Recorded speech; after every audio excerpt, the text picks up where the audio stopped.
Bonjour et bienvenue dans cette toute nouvelle vidéo qui sera aujourd'hui consacrée au marketing autour du nouveau Star Wars et même plus largement sur cette nouvelle saga initiée par Disney. Déjà, il faut bien comprendre que nous n'allons pas parler du merchandising autour du film, ni des campagnes publicitaires en elles-mêmes, mais plutôt de ce qui a trait à l'image même du film, des arguments mis en avant comme qualité afin d'attirer le spectateur. Comme par exemple le fait que le film nous propose un véritable retour aux sources en nous livrant un digne successeur à la première trilogie, ou encore le fait de recourir à des effets spéciaux n'usant pas à outrance d'effets numériques, en faisant place à des effets spéciaux à l'ancienne. Ici, ces démarches artistiques sont clairement usées comme des arguments promotionnels.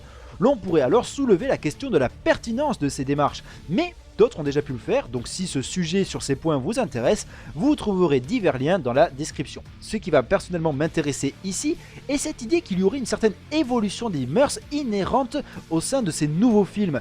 La question qui se pose ici est de savoir si cette évolution des mœurs sous-tend une réelle démarche artistique ou simplement un simple effet promotionnel.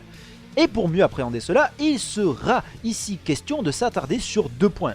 Tout d'abord, la présence du personnage de Rey, un personnage féminin comme personnage central de cette nouvelle saga, et dans un second temps, évoquer l'éventualité de voir apparaître un personnage homosexuel au sein de ces nouveaux films. Et avant tout, sachez que je trouve ça super cool d'avoir un personnage féminin comme héroïne d'une saga aussi importante, et il en est de même pour un personnage homosexuel. Je suis même pour un personnage homosexuel comme héros d'une saga majeure. Comme faire cette vidéo. Oui, je me fais un petit peu de pub, hein. Après tout, il faut bien que quelqu'un le fasse de temps en temps.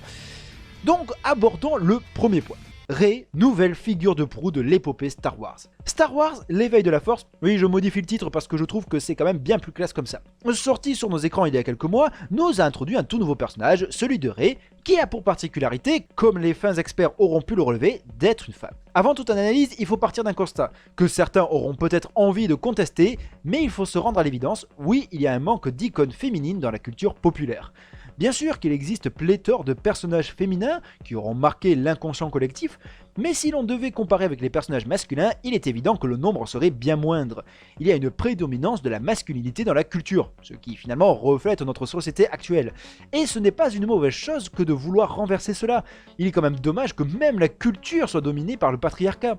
Ainsi que le dernier Star Wars, franchise phare dans le monde cinématographique, choisissent une héroïne comme épicentre de ces nouveaux films est quelque chose de louable et même de tout à fait pertinent. Mais il ne faut pas oublier un élément fondamental. Il ne s'agit là que d'un premier pas. Et pour pouvoir avancer, il faut au moins en faire un deuxième, et même un troisième, et puis un quatrième, et même plein d'autres en fait, pour pouvoir arriver à destination. Tout ça pour dire qu'il ne faut pas simplement se satisfaire de la simple présence de Rey, parce que j'ai l'impression que c'est un petit peu ce qui est en train de se passer, que les gens se contentent de cela, mais sans se demander si le personnage est intéressant. Parce que finalement, c'est bien ça le risque avec ces nouveaux Star Wars, de nous mettre un personnage pour nous faire plaisir, mais sans chercher à y apporter plus de substance, que l'on reste à un simple aspect promotionnel. Un peu comme si Rey était une sorte de vitrine pour attirer le spectateur en lui renvoyant l'image d'un film progressiste, parce que c'est une image positive, donc quelque chose de bénéfique en termes de communication. Et c'est vrai qu'à l'aune de ce nouveau Star Wars, j'avoue avoir le sentiment que l'on est un petit peu resté à ce stade liminaire. Alors c'est assez délicat à expliquer, car en soi j'aime vraiment beaucoup ce nouveau personnage. Elle est très attachante, une empathie immédiate naît à son égard, et l'on éprouve ainsi de l'intérêt à suivre son histoire. Et de surcroît, il s'avère qu'elle est badass. Toutefois, quelques doutes et interrogations peuvent surgir. En effet, le personnage est cool. Mais après, qu'en est-il de son évolution au travers de son parcours ? Star Wars nous narre une épopée, et Rey, en principe, est censée vivre un périple initiatique. Toutes les épreuves qu'elle aura à subir ont normalement pour but de la faire évoluer, et c'est bien sur cela que l'on peut rester circonspect. À cet égard, l'émission Le Ciné Club de Monsieur Bobine, consacrée au nouvel épisode de Star Wars, relevait que le personnage de Rey ne subissait pas de réelle évolution et qu'elle restait la même du début à la fin. À la fin du film, Rey est exactement la même personne qu'au début, naviguant de péripétie en péripétie sans jamais en être l'origine ou la conclusion. Et cela a pour conséquence que cela amoindrit son parcours, et surtout l'aura du personnage. Parce que, par exemple, qu'est-ce qui fait que Furiosa dans Mad Max Fury Road restera à jamais dans l'histoire? Au-delà de son charisme inhérent, c'est bien toute son évolution. Un personnage qui à la base est en quête de rédemption et qu'elle espère trouver par la fuite en quête d'un espoir, pour au final devenir un véritable leader, plus que pour une simple poignée de personnes, mais pour tout un peuple.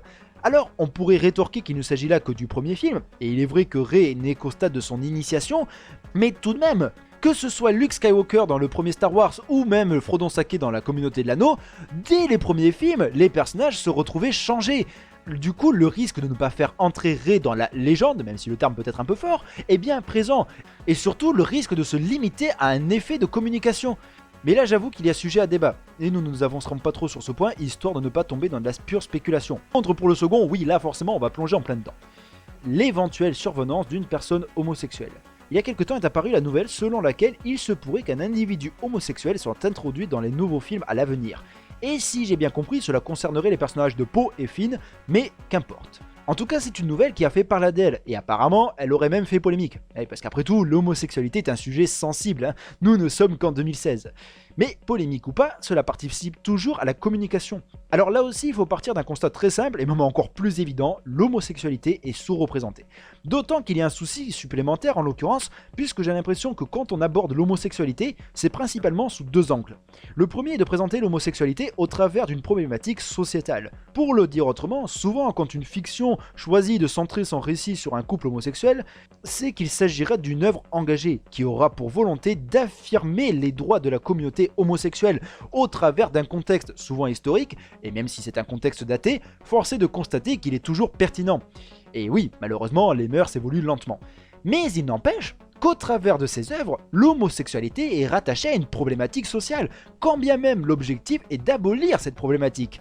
Il est vrai qu'il est rare de présenter une relation homosexuelle sans la lier à un enjeu d'évolution des mentalités, et simplement de manière très naturelle, comme un couple hétérosexuel. Cela arrive bien sûr, de plus en plus même, mais pas si fréquemment je trouve, alors que cela participerait aussi à une évolution de la perception de cette orientation sexuelle. Ou alors, l'homosexualité est présentée sous un second angle, celui que j'appelle la représentation par quota.